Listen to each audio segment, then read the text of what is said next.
In today's video, we continue on with our NHL season preview series, and we're looking at the Buffalo Sabres as we work our way through the teams in the Atlantic Division. Of course, last year, Buffalo had some ups and downs, and they've got an unfortunate streak of missing the playoffs for 13 years. Is this going to be the year they can take that step forward and get in, or do they have more work to do? We'll discuss what to expect and all their changes coming up next.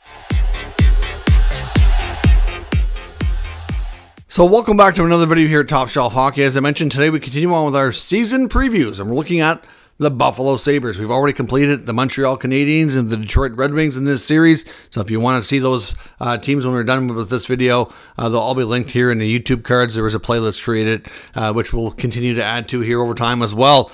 So quickly, just to recap how these videos work, we're going to look at last year's stats, do a quick analysis here of how things went last year, top scores, how the team has changed, cap space, all that, additions, subtractions, take a look at players that are needing contract extensions, what the roster is going to look like this coming year, and then we'll go over any questions that face the team and what we think is they're going to be capable of. So let's first start by recapping the 23-24 season for the Buffalo Sabres. They finished with a record last year of 39, 37, and 6 for 84 points. That was 6th place in the Atlantic Division. Again, you know, the year before that, they actually did slightly better. Obviously, this team took a step back last year. You know, they ended up making a coaching change at the end of the year. Don Granato, who's a great teacher, ended up losing his job, and they brought back Lindy Ruff, who was, of course, a long tenured member of this organization in various capacities, but of course had a long run as head coach before, and some of the times when they had a lot of success before as well. Unfortunately, never winning the Stanley Cup, but they did have a lot of good times when Ruff was coaching before. Of course, he's a much older coach now. Obviously, he's gone through a lot as his own right, a lot of experience. We'll see how things work out this time around. Looking at their team stats, they scored 246 goals last year, which was not great, 22nd in the league. Power play was one of the worst in the NHL at 16.6 for 29th best. Goals against and penalty kill, though, were much better. They were the 11th best team when it comes to goals against, only allowing 244, and their PK was 79.8 for 7th best. So really, they were just shy of being top 10 in both of those. So defensively, they were pretty good. We saw the goaltending really take shape in the second half of the year. And overall, the team's inability to produce on the power play and 5-on-5, more of an offensive side of things, was a big part of this team's setback. They had several players have down years, or just production not being what it's needed to be, which resulted in the results being what they were. If you take a look at their top scorers, they were led by Alex Tuch and Rasmus Dahlin with 59 points. When your top scorer has 59 points, there is no way you're going to be a playoff team. No offense, but that's just the reality. Tage Thompson had 56 points, where he came off a monster year the year before that. We thought Tage Thompson could be a consistent 40-50 goal guy, around 75-80 points, and he took a major step back last year. JJ Peterka was 4th in scoring with 50 points last year. It was a big step up for him. So he was one of the few players that actually exceeded expectations.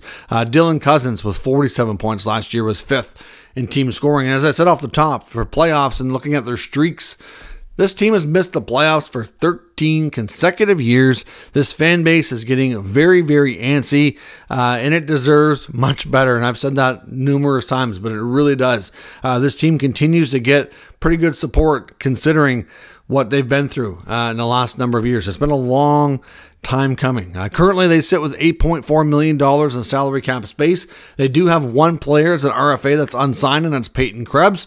Krebs, for the most part, was a bottom 6 forward last year. Doesn't really have a lot of leverage to demand much money, so they definitely have the space to get him signed. It's just a matter of coming off the stalemate and getting an agreement in place here. But at the same time, I do think it's possible Peyton Krebs could be a trade asset for them as well. I'm not sure that so far the former first rounder that they picked up from Vegas in the Jack Eichel deal hasn't really worked out. I thought maybe after trading Casey Middlestat last year, maybe they'd have an opportunity to elevate him, but it didn't really seem to take place. So we'll see what happens here with Krebs, but that will be one of the stories following this team as we get into training camps here in a short time. Looking at the players, the additions, and new players to the team this year, we saw them bring in Jason Zucker as a free agent. Of course, they had the big trade with the Oilers, bringing in Ryan McLeod for Matthew Savoy. They brought in Sam Lafferty as a free agent as well. Beck Malenstein they picked up as a trade with Washington.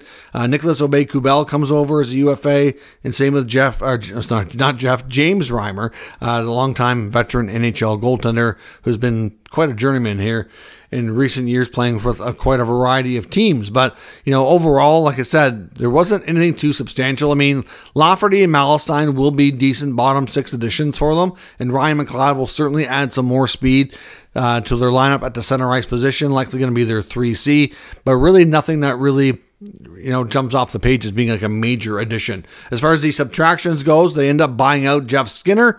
So Jeff Skinner is now an Edmonton Oiler who signed there as a UFA. Of course, that contract was, not really great from the get-go. He had a 40-goal season, but ended up getting overpaid. But, Skinner is a situation where he's had actually really good production. You get into the NHL really young, but the thing with Skinner is he seems to be up and down and up and down, and that's the issue. When you're getting paid $9 million a year, you need consistent production, or it's not going to age well. So Jeff Skinner, no longer with the Buffalo Sabres. Zygmunt Girgensons, of course, longtime Sabre, departs as well. Victor Olofsson was not brought back. He's been under trade rumors for better part of 2 years, but they could never get a deal for him. So he departs. Eric Robertson leaves. Matthew Savoy, as I mentioned, in the Ryan McLeod trade, and Tyson Jost not back either. So all in all, for the most part, you're looking at the forward group of Skinner being the most predominant member of that team that's not back, whereas you got guys like Olofsson, who was kind of in and out of the lineup, and Girgenson's a bottom six guy. Jost wasn't a regular. Savoy was not yet in the NHL full time. So, the biggest effect there you're going to see is, guys like Skinner is out, and if Skinner has a big year in Edmonton, that's going to come back to bite them. But again, do you take that chance? You need that space, right? And if you look at this team, a large part of their available cap space came from that Skinner buyout. They'd have a lot less available, but do they really need it right now? Because they didn't really put it to big use. There was lots of speculation that the Sabres tried to make other moves. They were involved with the Marty Necas sweepstakes with Carolina, tried to get a deal. Rumor was he didn't want to sign there, so he wouldn't make it work. There was some talk they were in on Patrick Laine. That didn't work out for them, and other deals too. Like Kevin Adams was active with the conversations, just didn't sound like really anything substantial really came to be.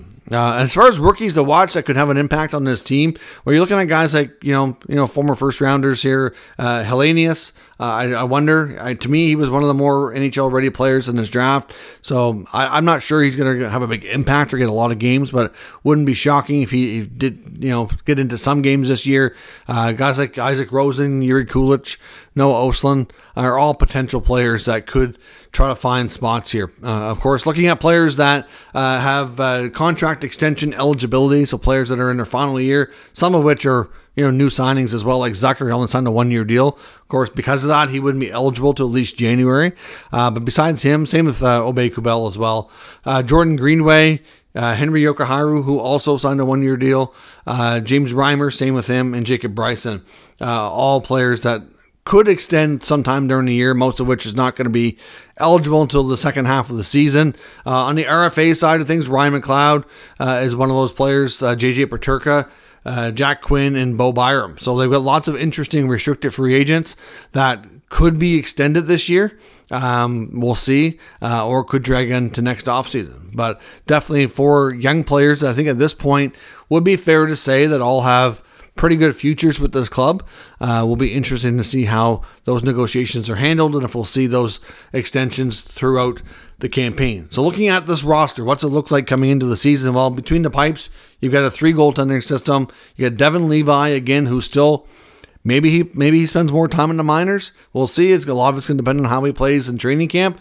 But Ukko-Pekka Luukkonen got a longer term, more lucrative extension, so he's definitely going into camp as the starter. They bring in James Reimer as a veteran guide who can compete with Levi. So we'll see. There's going to be some healthy competition there, but they will be your 3 goalies, and we'll see what they decide on as far as that goes. I mean, they've got pretty good depth there for sure, which is good. On the back end, you've got Rasmus Dahlin, Owen Power, Bo Byram, Matthias Samuelsson, Henry Yokoharu, Connor Clifton, and Jacob Bryson. So again, within that group, largely the same group we saw last year, so nothing too crazy. Byram will have his first full season as a Buffalo Sabre, so that will hopefully be good. At the same time, like this, Dufour did make some big improvements last year. With the change in coach, we'll see if they change the systems or whatnot, if that'll have any impact on how they play. But I mean, Ruff typically is more of a defensive coach.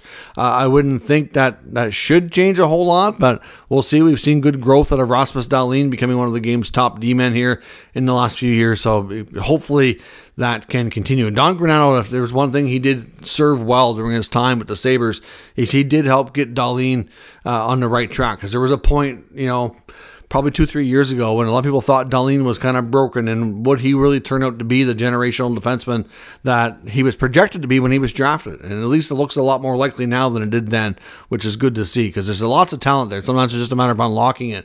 The forward group would consist of Tage Thompson, Dylan Cousins, Jason Zucker, Alex Tuck, Jordan Greenway, Ryan McLeod, Sam Lafferty, Obey Kubel, Malenstein, Zach Benson, JJ Peterka, and Jack Quinn. Some youngsters, they're all going to have top 12 roles within the team. Peyton Krebs, if he gets signed, hopefully will be in there. Again, Krebs is a player. I wonder, how does he fit? Where does he slide in? I don't know. I wouldn't be shocked if he was traded. They need to have comeback seasons from Thompson. Cousins can be a 30-goal guy as well. Those two guys need to be your top two centers and producing. I wonder if they'll name a captain this year. It's something that we could see as well. I wonder if a guy like Alex Tuck could be that player. Will it be Rasmus Dahlin? Another possibility. I think really they're the main two in my opinion. So we'll see. They have lots of competition. Their bottom six should be pretty good as far as speed goes between Obey Kubel, Lafferty, McLeod. That's some good speed there. Malenstein's a pretty good size bottom six, like a fourth liner. Greenway's got good size. And you got guys like Benson, Peterka, Quinn in the middle of the lineup there that can all produce offensively and should be able to work with like guys like Thompson and Cousins as well. And then you got guys like Tuck and Zucker as your veteran kind of insulation there. So all in all, I suspect that if all goes well, they really shouldn't need to do a whole lot to be better offensively. Obviously, I think with the new coaching staff, they'll probably have some new looks and new ways about handling the power play. I suspect we'll see some changes there. But, really just having some of these guys bounce back and play more to their abilities would be enough to boost offensively. So can this team get into playoffs next year? That's going to be the big question. Can they end the 13-year drought? I'm going to say maybe, but I don't think it's a given. To me, I do think that there's a better chance of Buffalo getting in than Detroit. I think Montreal is going to be a fun team to watch, and Montreal to me is going to be the big wild card in this division because, as I said in that video, I'm not entirely convinced they can go all the way to being a playoff team because when you look at being last in the division, then you got to move ahead of all of Detroit, Buffalo, Ottawa, and then knock out one of like Boston, Tampa, one of those guys. And then that's not going to be easy to do. It's not like it's, to me, glaringly obvious that one or two of those teams are greatly weakened. They're going to fall off the map here. So I don't know that that's going to happen. But for a team like Buffalo, I will say this. I think they have better odds than Montreal and Detroit. I think Buffalo and maybe Ottawa, which we'll talk about further in their video coming up, might have the better edge. And the big thing here for me is goaltending. Ukko-Pekka Luukkonen really took control of that crease last year, and I think they'll have better goaltending than Detroit. I think they have a way better blue line than Detroit, and then offensively, I think they can be comparable if Thompson and Cousins, and you see steps from Peterka and Benson and all these guys. Like, to me, I think Buffalo's a better team in that sense.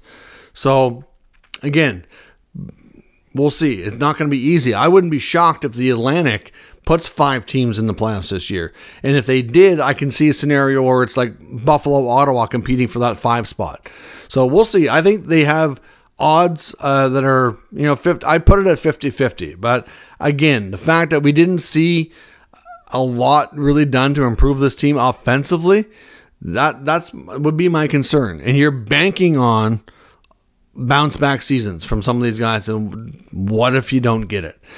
You know, it would be nice to see something come in and inject with some kind of boost, and that didn't happen, so that's why I have a little bit of concern that way, but we'll see. I think at the very least, if they can hold steady on their goaltending and defense, they'll have a chance most nights, which is a big step in the right direction. So let me know your thoughts on the Buffalo Sabres season coming up. What do you expect from them? Do you think they can end a drought of 13 years and make the playoffs? Let me know what you think in the comments. We'll discuss further. If you're new to the channel, make sure you subscribe and stick around. We'll keep you up to date with all the news, rumors, and analysis of all 32 NHL teams. Thanks for watching.